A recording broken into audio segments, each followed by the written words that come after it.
On this day, December 7, 1948, Radio America starts broadcasting.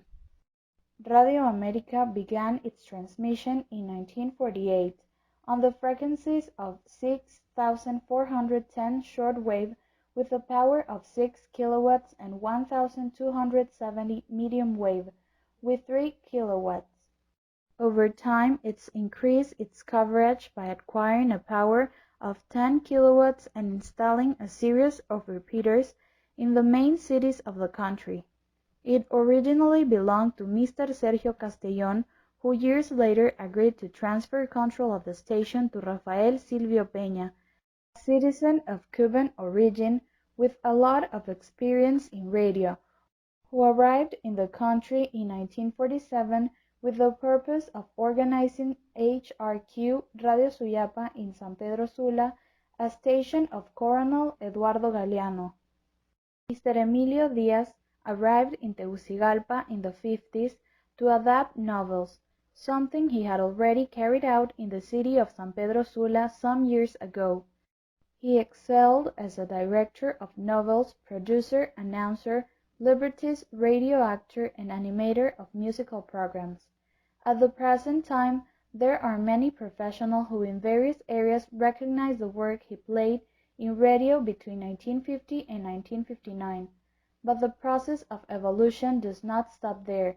When television displaces the radio novelas, Radio America begins its new programming and alternates live performance with radio teatros and enters fully into sports broadcast and periodic radio.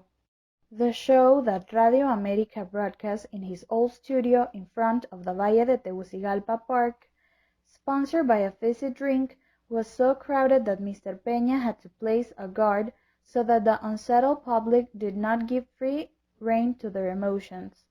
The radio station Radio America was bought by Dr. Miguel Andoni Fernández, who formed the company Audio Videos on December 5, 1967, whose flagship station is Radio America. In this way, Radio America, member of the group America Multimedias, mark a new pattern with agility of information and emotion that is printed to sports broadcasts, also agreeing with the installation of repeaters with which it becomes the first radio chain in Honduras in the 70s of the last century. Radio America decisively promotes the advent of a radio dynamic of the first order, and from that success new entrepreneurs appear in the economic modality, and thus the dissemination of all kinds of music, sports, musical cultural events, and more is widely popularized. This was a day in the history of Honduras.